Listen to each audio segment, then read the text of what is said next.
Muito bem, pessoal, a partir deste vídeo vamos iniciar o estudo da legislação municipal aqui de Erechim, começando pela lei orgânica. A lei orgânica é a principal lei do município, é a lei que organiza o funcionamento da administração pública municipal. Então aqui estão as principais regras de funcionamento da prefeitura e da Câmara de Vereadores e demais órgãos e autarquias aqui do município. Bom, iniciando então, pessoal, a gente começa falando que o município de Erechim faz parte do Brasil e do Rio Grande do Sul, como a gente sabe, e vai se organizar no que seja do interesse local, regido por esta lei orgânica e também pelas demais leis municipais que ele adotar, respeitando sempre, claro, os princípios da Constituição Federal e da Constituição do Estado do Rio Grande do Sul. Esse primeiro artigo é uma simples apresentação da lei orgânica, não tem nada muito relevante que venha a ser cobrado em prova. Já no artigo 2º, a gente tem uma provável questão de prova, porque o artigo 2º apresenta os poderes do município. Os poderes do município são dois, o legislativo, que é a Câmara Municipal, e o executivo, que é a Prefeitura de Erechim. Estes são os dois poderes do município.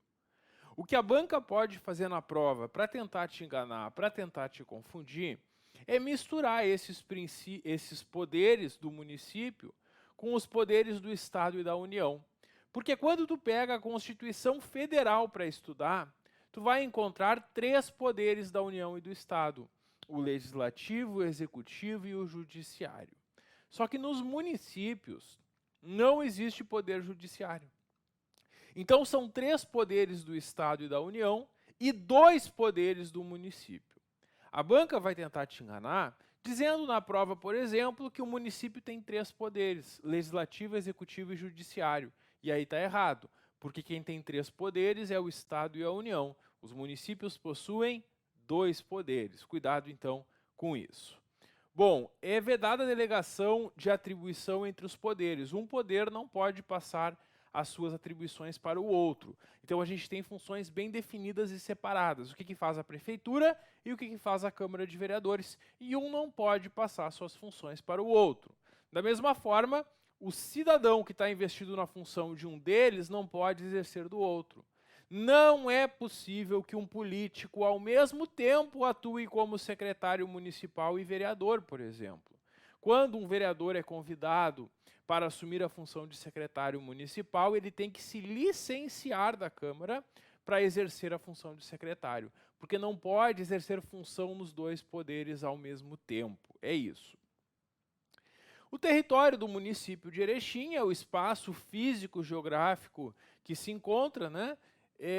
E o município também é organizado em distritos. Todos os distritos são estabelecidos por lei municipal. Símbolos do município também estão previstos em lei específica. Então, dessa primeira parte aqui da aula, deste primeiro capítulo, o que eu mais destaco para vocês, o que eu acho mais provável que perguntem em prova, são os poderes. Então, cuidado com isso. Aqui tem uma possível questão da nossa prova. Avançando, no artigo 5º nós temos a autonomia do município. O município de Erechim, assim como os demais municípios, é autônomo. E isso se expressa, essa autonomia do município se expressa principalmente por esses motivos que eu coloquei aqui nesse mapa mental que estão aqui no artigo 5º. O povo de Erechim, de 4 em 4 anos, vai às urnas para eleger os seus representantes. Diretamente o povo elege os vereadores, o prefeito e o vice-prefeito. Além disso, existe uma administração própria que cuida do peculiar interesse, que é o interesse local do município. Essa administração própria é a prefeitura, que administra justamente as necessidades e interesses aqui da comunidade. E ainda a gente vai ter a adoção de legislação própria, porque o município de Erechim possui as suas próprias leis, como essas que a gente está estudando aqui neste curso. Então, pessoal, é por isso que eu posso afirmar que o município tem autonomia. Isso aqui também pode ser perguntado na prova. A banca pode mudar algum detalhe aqui para fazer uma pegadinha para tentar confundir vocês na hora da prova. Bom, seguindo, pessoal, a gente tem a competência. E aí o artigo 6º traz uma grande lista de competências do município. Quando vocês concluem a leitura dessas competências, vocês vão encontrar, na parte final, os feriados. E eu acredito que, para fins de prova, é bem possível que a banca pergunte quais são os feriados estabelecidos aqui na Lei Orgânica de Erechim. Bom, existem feriados móveis porque eles mudam de data todos os anos, que é a Sexta-feira da Paixão, também conhecida como Sexta-feira Santa, né? Antes da Páscoa ali, e o Corpus Christi. Tem o feriado de finados no dia 2 de novembro, o 20 de setembro, que é o feriado Farroupilha, é um feriado estadual, né? 19 de março, a partir do ano de 2020. Este 19 de março é o dia de São José, que é o padroeiro do município, e também em comemoração ao aniversário do município, a partir de 2020 o feriado ficou fixado em 19 de março. Teve aqui, na comemoração do centenário do município, teve nos dias 30 de abril de 2018 e 30 de abril de 2019, excepcionalmente nesses anos foi feriado. E aí, a partir de 2020, o feriado passou a ser em 19 de março. Isso aqui é um detalhe que eles podem perguntar. Qual é esse feriado, então? Né? Então é importante memorizar também a data. Bom, e depois que vocês fizeram a leitura de todas as competências do artigo 6º, vocês vão perceber que no artigo 8º tem uma outra lista de competências. A diferença do artigo 8º para o artigo 6º é que aqui no artigo 8º estão competências do município que ele vai exercer junto com o governo federal, com o estadual. Enquanto no artigo 6º estão competências só do município. A banca também pode fazer uma questão misturando essas competências concorrentes do artigo 8º com as competências comuns do artigo 6º. Por isso é importante que vocês façam a leitura desses dois artigos e, ao ler as hipóteses, memorizem que aqui no artigo 6º vocês estão lendo competências que são só do município, no artigo 8º competências que ele pode exercer junto com o governo federal e com o governo estadual. E, nesse momento de competências que são concorrentes, o município pode celebrar convênios, fazendo parcerias com o governo federal, com o governo estadual, ou até mesmo com outros municípios para alcançar os seus objetivos, as suas finalidades. Bom, então é isso que nós temos nesses artigos iniciais. O artigo 9º agora trata de tributos. Tributo é a principal fonte de receita do município. É daqui que vem o dinheiro para que o município cumpra suas obrigações. E aí a gente vai ter, pessoal, impostos que são do município, são 3. E isso vem lá da Constituição Federal. Os municípios no Brasil instituem e arrecadam 3 impostos. O IPTU, que é o Imposto sobre a Propriedade Predial e Territorial Urbana, que está aqui na letra A. O ITBI, que é o Imposto sobre a Transmissão Intervivos entre Pessoas Vivas de Bens Imóveis. É aquele imposto que tu paga quando tu compra a tua casa, tu paga um imposto para a prefeitura, que é o ITBI. E o Imposto sobre Serviços, o ISS, também chamado de SSQN, Imposto sobre Serviços de Qualquer Natureza, previstos aqui na letra D. Percebam que eu coloquei só 3 impostos aqui, mas na lei orgânica tem 4. Por quê? Porque existia um imposto quando essa lei orgânica foi feita, e ele foi colocado. Esse imposto deixou de existir, mas eles não modificaram mais o texto da lei orgânica. Então, aqui na lei orgânica ainda aparecem 4 impostos do município. Esse imposto que não existe mais é o imposto sobre a venda a varejo de combustíveis líquidos e gasosos, exceto óleo diesel. Seria mais um imposto sobre os combustíveis. Se o valor da gasolina já é caro, imagina se ainda tivesse esse imposto. Bom, esse imposto não existe mais na prática, ele não é mais cobrado. Mas na prova de vocês, a banca pode perguntar. Não é comum que a banca faça isso, mas às vezes o examinador se equivoca e cobra coisas que estão na lei que não se aplicam mais na prática. Então vocês não podem ir para a prova desprevenidos. Saibam que existem na prática 3 impostos, mas também no texto da lei tem este 4º imposto aqui.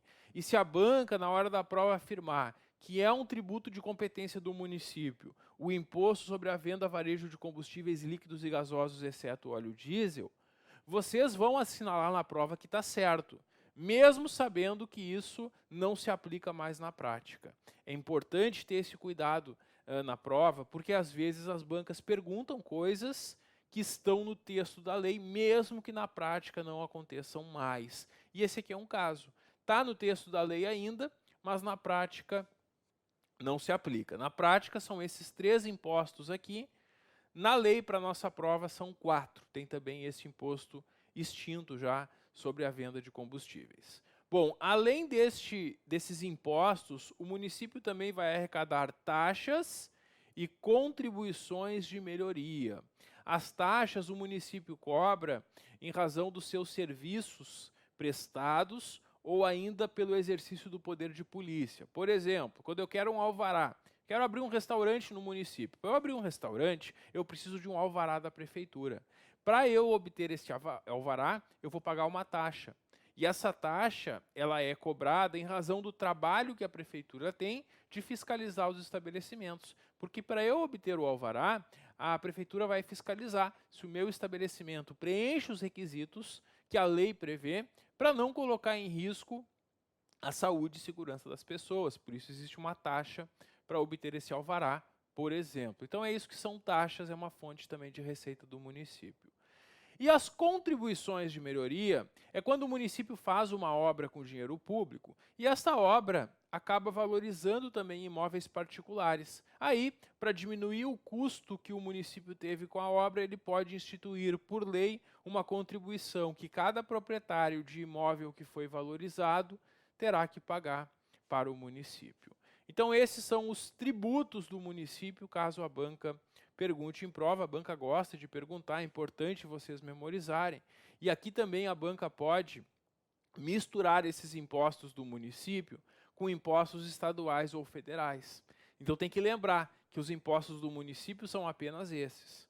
Tem impostos estaduais que muitas pessoas confundem achando que é municipal. Um grande exemplo é o IPVA, porque o IPVA, quem tem veículo automotor, paga todo ano o IPVA. O IPVA, quando tu paga para o Estado. O Estado repassa uma parte para o município, mas o IPVA é um imposto estadual. Tem muitos impostos federais também, como é o caso do imposto de renda, o IPI, que é o Imposto sobre Produtos Industrializados, imposto de importação, imposto de exportação. Então tem que cuidar. Os impostos do município são somente esses e na prova somente esses vão estar corretos se a banca perguntar.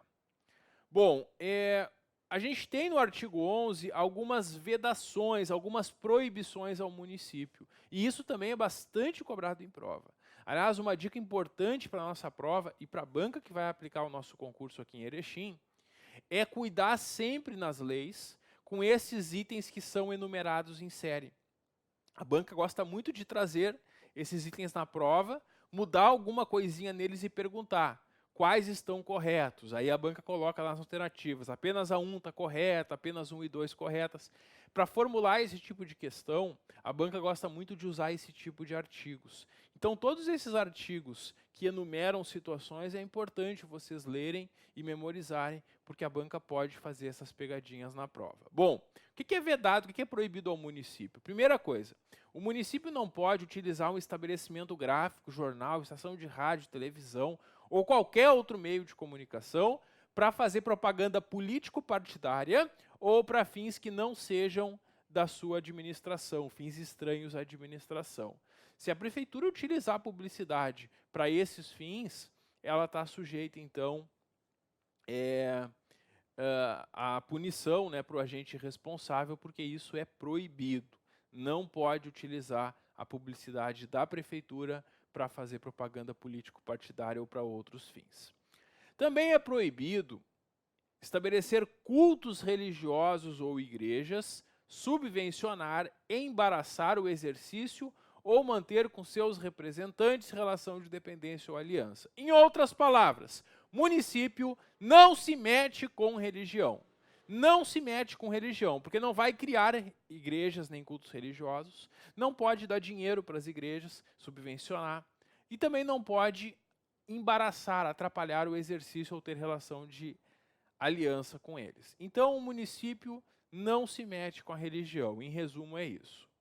Também é vedado ao município contrair empréstimo externo sem autorização do Senado. Um empréstimo externo é um empréstimo fora do Brasil, um empréstimo no exterior. E para obter empréstimo no exterior, primeiro tem que pedir autorização lá para o Senado Federal. Se o Senado Federal autorizar, poderá pegar o empréstimo. Aqui uma dica para vocês lembrarem. Só vai ter empréstimo se o Senado autorizar. A primeira sílaba da palavra Senado é se, né? Então lembra assim, só vai ter empréstimo se o Senado autorizar. A banca pode fazer uma pegadinha trocando aqui por Câmara dos Deputados, Câmara de Vereadores, Congresso Nacional, tudo isso está errado. O órgão que autoriza empréstimo externo é o Senado. Então lembra, só vai ter empréstimo externo se o Senado autorizar. E também é vedado ao município instituir ou aumentar tributos sem que a lei estabeleça. Quando o prefeito ou prefeita de Erechim quiser aumentar um imposto, por exemplo, aumentar o IPTU, por exemplo, tem que encaminhar um projeto de lei para isso.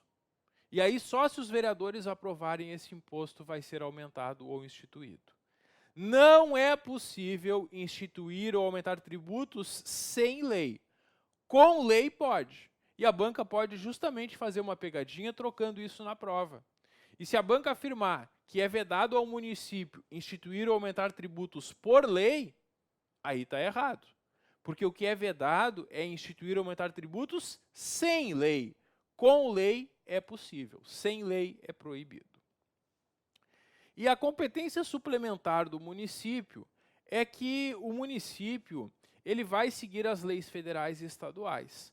Mas se tiver algum assunto local aqui do município que não seja tratado na lei federal nem na lei estadual, o município pode fazer leis municipais tratando desses assuntos. É essa a competência suplementar aqui do município. Pessoal, concluímos aqui o estudo do primeiro título da lei orgânica aqui de Erechim. Já vimos algumas possíveis questões de prova e agora vamos avançar para o título 2, que trata da organização dos poderes. Pessoal, os poderes do município, como a gente já viu, são dois. O legislativo, que é a Câmara de Vereadores, e o executivo, que é a Prefeitura. A gente vai estudar um por um. Começando com o poder legislativo, a Câmara de Vereadores. Tem muitas informações que a gente vai precisar ver aqui na lei orgânica sobre o poder legislativo, sobre a Câmara, e depois que a gente concluir o estudo de todas elas, a gente vai estudar o outro poder, o executivo. Então vamos lá. Começando pelo legislativo, que como a gente sabe é a Câmara de Vereadores. Cada legislatura dura 4 anos, que é a duração do mandato dos vereadores. A gente sabe, de 4 em 4 anos a gente vai às urnas eleger os vereadores. Então, os vereadores eleitos vão ter um mandato, uma legislatura de 4 anos. A Câmara Municipal, de acordo com a lei orgânica, é constituída por 17 vereadores. 17 vereadores eleitos pelo sistema proporcional. Aqui é importantíssimo vocês memorizarem. Isso é muito cobrado em prova, a quantidade de vereadores previstas na lei orgânica. Então, se perguntarem na prova, a resposta é 17 vereadores. Bom, cabe à Câmara com a sanção do prefeito. Pessoal, aqui no artigo 14 tem uma lista de competências da Câmara, que são matérias que a Câmara vai decidir. Os vereadores vão fazer uma votação para aprovar todas as matérias sobre esse assunto. E depois que eles aprovaram a lei, eles encaminham para o prefeito, que pode sancionar, se concordar com o projeto aprovado, ou vetar, se não concordar. E hoje a gente vai estudar como que funciona essa sanção ou veto do prefeito, conforme o caso. Primeiro, a gente estuda aqui quais são as matérias que passam pela sanção. E depois que vocês concluem a leitura do artigo 14, vocês vão encontrar um outro artigo trazendo competências da Câmara que são privativas. Qual é a diferença dessa lista do artigo 15 para a lista do artigo 14.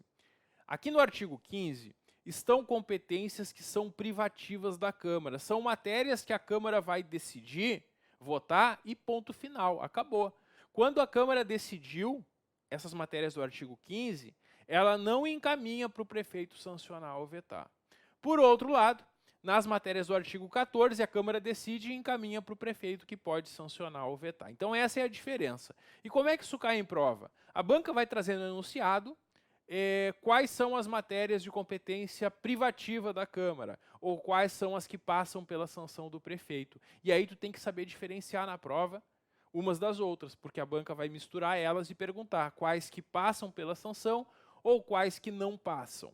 Muito bem. Antes de ler e memorizar, tem uma dica para vocês entenderem, uma lógica para vocês entenderem. Por que tem matérias que estão no artigo 14 e outras no artigo 15? As matérias do artigo 14 são matérias em geral que tratam da administração da prefeitura. Vai tratar lá de servidores públicos, criação de cargos da prefeitura, remuneração de servidores, direitos dos servidores, serviços públicos, bens do município, tributos, impostos, né? A questão também de orçamento, as normas orçamentárias. Todas essas matérias a gente vai encontrar no artigo 14.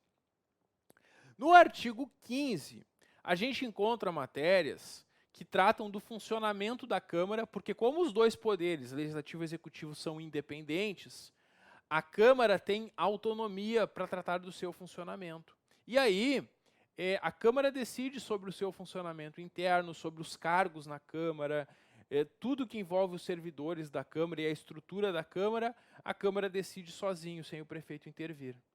E também a Câmara vai ter uma grande função, que é fiscalizar tudo que acontece na prefeitura. E quando a Câmara está fiscalizando o prefeito, essa fiscalização que a Câmara faz sobre a prefeitura não passa pela sanção ou veto do prefeito, porque é uma competência também privativa da Câmara. Então essa é a lógica. E com essa lógica, claro, é importante que tu faça a leitura desses dois artigos para saber diferenciar um do outro na hora da prova, se aparecerem. Vamos lá. O artigo 14, que traz as competências com a sanção do prefeito, são justamente as leis sobre assuntos de interesse local, tributos, orçamento, concessão de empréstimos, auxílios e subvenções, serviços públicos, bens do município, e aqui são vários incisos sobre os bens, criação de distritos, criação de cargos na prefeitura, vejam só que diz aqui, excluindo-se os do legislativo, porque os do legislativo, a proposta é apresentada pela Câmara de Vereadores, a autorização de convênios, delimitação do perímetro urbano, mudar o nome de prédios, vias e logradouros. Tudo isso aqui, então, a gente vai ter essa competência com a sanção do prefeito. Interessante, pessoal, que a gente também tem aqui que os logradouros públicos da cidade e sede dos distritos devem ter preferencialmente nome de pessoas, datas, acontecimentos e eventos já consagrados na história pública, administrativa, social, cultural e econômica do município, estado ou da União, bem como nomes que venham da fauna e flora brasileira, países, estados, municípios e outros que não atentem contra a moral e bons costumes. E não é possível dar nome homenageando alguém que faleceu há menos de 6 meses. Tem que esperar um tempo. É porque, às vezes, né, na emoção que uma pessoa recém faleceu, as homenagens são muito maiores do que deveriam. Então, para realmente dar um tempo para pensar se realmente cabe a homenagem ou não, tem que esperar um pouquinho, né? E não é permitido homenagear pessoas que faleceram há menos de 6 meses. Tem que esperar pelo menos 6 meses para que se possa dar o nome dessa pessoa para algum espaço público. Bom, e nas competências privativas da Câmara, como eu falei, a Câmara está cuidando do seu funcionamento interno ou fiscalizando a própria prefeitura. Olha só, a Câmara vai eleger a sua mesa, os vereadores entre si vão eleger uma mesa com presidente, vice-presidente e secretários da Câmara. A Câmara elabora o seu próprio regimento interno, que é a norma que traz as regras de funcionamento da Câmara, como são as sessões e tudo mais. A Câmara organiza os seus serviços administrativos, definindo quais são os setores que existem na Câmara. A Câmara dá posse ao prefeito e vice, concede licença também. Sempre que o prefeito, vice ou vereadores querem uma licença, eles precisam pedir para a Câmara. A Câmara autoriza o prefeito a se ausentar do município por mais de 10 dias úteis, quando houver necessidade. Fixa o subsídio que vai ser pago para o prefeito, vice e para os próprios vereadores. Na função de fiscalizar a prefeitura, a Câmara pode criar as comissões especiais de inquérito, mais popularmente conhecidas como CPIs, que são comissões parlamentares de inquérito, comissões criadas por vereadores para investigar algum fato. Para criar uma CPI é necessário um requerimento assinado por 1/3 dos vereadores. Na função de fiscalizar a prefeitura, a Câmara também vai solicitar informações ao prefeito sobre assuntos da administração, pode convocar secretários municipais e titulares de outros órgãos para comparecerem e prestarem informações. A Câmara autoriza a realização de referendo ou plebiscito, que são formas de consulta à população. A Câmara julga, nos casos previstos na lei, o prefeito, vice-prefeito e vereadores, processos de impeachment, processos de perda do mandato. E quando for decidir sobre a perda de mandato de vereador, é necessário o voto de 2/3 dos vereadores para que outro vereador perca o mandato, né? Então, 2/3 dos 17 vereadores precisam votar favoravelmente à perda do mandato para que um dos vereadores perca o mandato.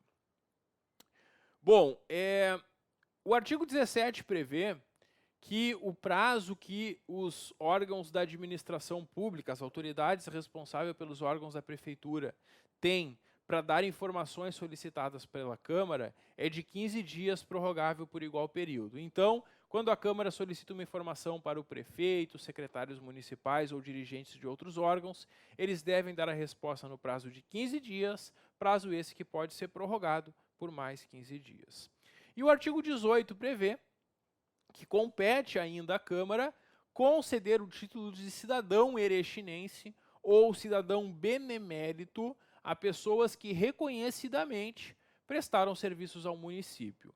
Para isso, se faz um decreto legislativo e só vai ser feita essa homenagem se houver aprovação de, no mínimo, 2/3 dos membros da Câmara. Quer dizer, somente se 2/3 dos 17 vereadores aprovarem, que alguém vai receber uma homenagem destas aqui. Bom, seguindo, a gente tem regras sobre os vereadores. Como a gente sabe, no primeiro ano de cada mandato, no primeiro ano da legislatura, lá no dia 1º de janeiro, a Câmara faz uma sessão solene. Nessa sessão solene da Câmara, é feita uma homenagem e a posse, então, a posse para os eleitos, prefeito, vice-prefeito e vereadores. Nessa primeira reunião do mandato da Câmara, primeira reunião da legislatura, a Câmara é presidida pelo vereador mais idoso entre os presentes. E aí, cada um dos vereadores vai prestar compromisso e vai tomar posse no cargo. E se algum vereador foi para a festa de virada de ano lá no dia 31 de dezembro, encheu a cara, tomou todas, não acordou para a própria posse, ele deve comparecer no prazo de 15 dias. É isso que diz o parágrafo 1º. Então, se algum dos eleitos vereador não tiver ido na própria posse no dia 1º de janeiro, tem que comparecer no prazo de 15 dias, portanto. No ato da posse, os vereadores devem se desincompatibilizar de qualquer cargo público municipal que seja demissível ad nutum. Cargos demissíveis ad nutum são cargos em comissão. Claro, o vereador só pode tomar posse, então, se ele não estiver ocupando nenhum cargo em comissão. Se tiver, tem que pedir exoneração para poder assumir o mandato. E aí também o vereador faz, no começo do mandato, uma declaração dos seus bens. O mandato do vereador, como a gente sabe, é remunerado e ele é fixado pela Câmara numa legislatura para subsequente, até 30 dias antes das eleições.